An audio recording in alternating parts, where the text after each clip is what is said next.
Okay, hello and welcome everybody. This is going to be a mod review or impressions of Clovis, Origo, Europae.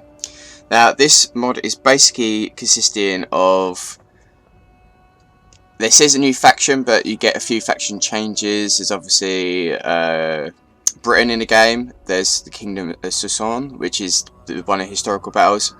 This mod is set 100 years later than the time period in Attila. And the whole reason behind this is because they're trying to represent the film King Arthur. Or as in Arthur, because, you know, if you've ever seen the film King Arthur, not obviously the old school mythology versions of it with the sword and the stone and all that bollocks. This is obviously King Arthur with the Romans in it. So it's trying to represent that film. But it was just okay at the time, but it was very Hollywood.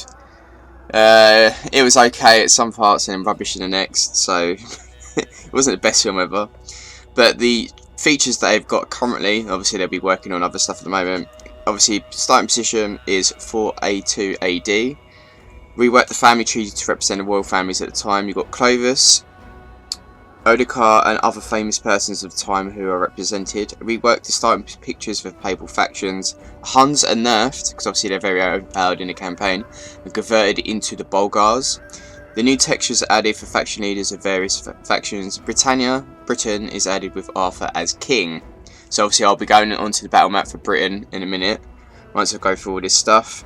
And obviously the stuff they want to work on are new textures and things like that. Okay, this one I'm not too sure about units, so we'll have to find out once we get on the campaign map, but I'll go through all the factions as they are. We've got the Caledonians, the Picts.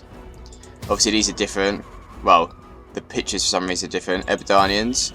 We've got the Frankish Kingdom, Saxons with starting position there, and southern England, which we'll see in the campaign map once we get there. The Langobards, the Alamans, and then the Burgundians. Obviously some of these are going to be different starting positions as well. We've got the Great Migrators, we've got the Ostrogoth Kingdom, we've got the Kingdom of Italy, because obviously this is 100 years later, so bear that in mind before the Empire has happened. The Alans, the Vandalic Kingdom, and the Visigoth Kingdom. The Manic Tribes, which I said is the Kurdigas, but basically it's the Huns, so not much different with that. And then we got the interesting ones. We got the Kingdom of Susan, which, like I said, you do a battle with them in the historical battle section of the game, which reminds me I need to go back and do some of them. Britain itself, I don't know what that's coming up for, which is obviously King Arthur. We will go in the campaign map. As you can see, the Saxons have got this little enclave here, and then we've got the rest of Wales, Devon, Kent, East Anglia kind of area. Roman Empire, the Eastern Roman Empire, the only empire at the time that is still surviving.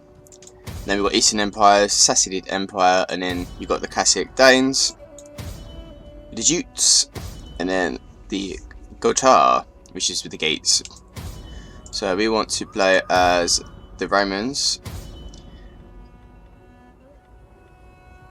Okay, let's go. The historical basis for the King Arthur legend has been debated by scholars. One school of thought, citing entries in Historia Britanniae, History of the Britons, and Annals Cambriae, Welsh Annals, sees that Arthur is a genuine historical figure, a Roman British leader who fought against invading Anglo-Saxons sometime in the late 5th or early 6th century. The Historia Britanniae, a 9th century Latin historical compilation attributed in some late manuscripts to the Welsh cleric called Ananias, contains the first debatable mention of King Arthur, listing 12 battles that Arthur fought. These culminate in the Battle of Mons, Badacinus, or Mount Badon, where he is said to have single-handedly killed 960 men. Recent studies, however, question the reliability of the Historia Britanniae.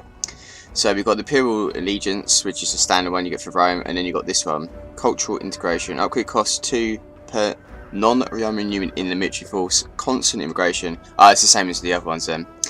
Okay, we're going to try this out. Also, I'm going to leave in the description below my friend Rambler. If you don't know who the Rambler is, obviously I'll link his channel. He's actually just started a campaign as Britain, as King Arthur. I won't have time to do one myself for this mod, so obviously if you guys are interested into watching that mod, I'll leave it in the description below for his first part, and obviously you can go over to his channel, tell him I sent you, and obviously you can enjoy the campaign from his perspective. Anyways, we're going to go into Britain on the campaign map, and then obviously I'll show you what they've got. They start with money and what types of units they come with. Obviously I'm not going to go through the other ones. May go over the Kingdom of Sasan, but I assume it's the same thing, so we'll do that in a minute. Yeah, let's do both actually. I'm going to do Sasan first and then I'll do Britain. Just want to see what they've got, but it potentially may be the same units, so we have to bear that in mind. Okay, I'll see you on the battlefield. Okay, so this is the starting position for the Kingdom of Sasan. We're actually at war with the Frankish kingdoms I've just noticed. You start off with one army stack, and you start off with cohorts, all cohorts, but you can buy limited tiny bodyguards. So basically it's just the Roman legions with that, so nothing has changed in that department.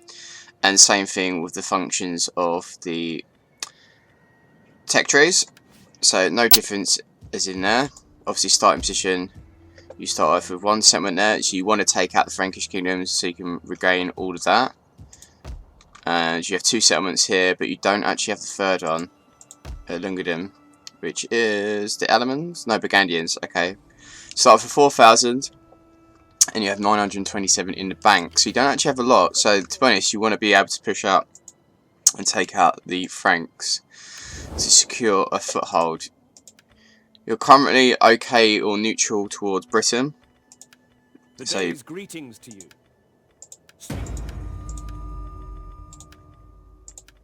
Okay, rejected that, but you've got non-aggression pact, and everyone else pretty much hates you.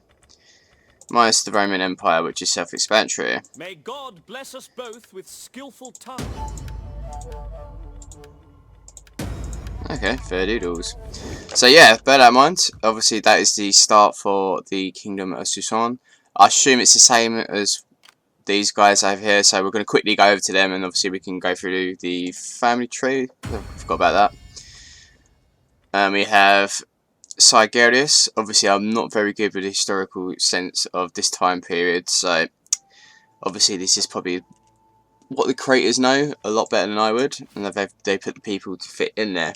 Okay, so that is for the Kingdom of Sasan. To be honest, I didn't think there's going to be much difference, so I was hoping it would be, but obviously not. And we're going to go over to the Kingdom of Britain, which is obviously King Arthur, so we can look at the little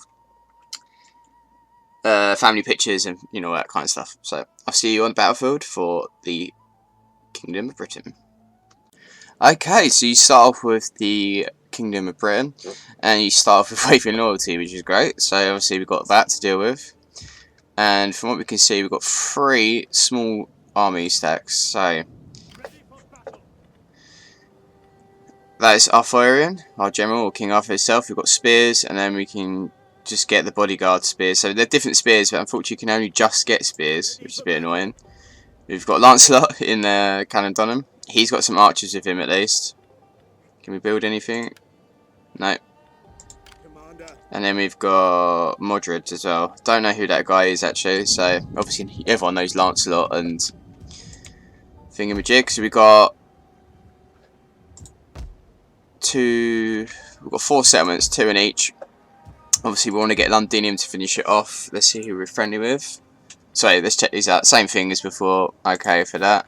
Let's see who we're friendly with. Well, if I can speak English. Kingdom of Sasan.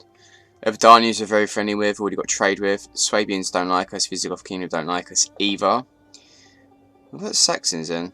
Obviously they don't like us, so we would more likely want to take that out so we can regain ourselves. Caledonians are cool with us. The Angles have got a Buricum as well, which we would get, so we can obviously get full promises in both of these. Start with 4,000, you have 905 health, and then let's check the faction leader, which is King Arthur himself. Flavius Constantinius, Constans, Uther Pendragon, Aurelius, and then we obviously got Arthurian, and then we've got Lancelot, I would assume, Anna, I do not know, so bear that in mind. Okay, Arthurian Constans. So there it is, guys. I hope you enjoyed the video. If you have, give the video a like. If you're new to the channel, please hit that subscribe button, and then tell me what you think of this. If it's something you would do, or you play yourself. Like I said, I don't have time to play a campaign for this, otherwise I would, especially because it's have to be a grand campaign. something like this. But like I said, I'll leave it in the description below. If you don't know who the Rambler is already, then go over to his channel. He has started part 1 that I know of. Is definitely up, so he obviously will carry that on. Of this, he's actually playing as Britain itself, so go check him out, show him some love, and then tell him that I sent you to the video. Okay, hope you enjoyed this video, and I'll see you all in the next one. Bye bye.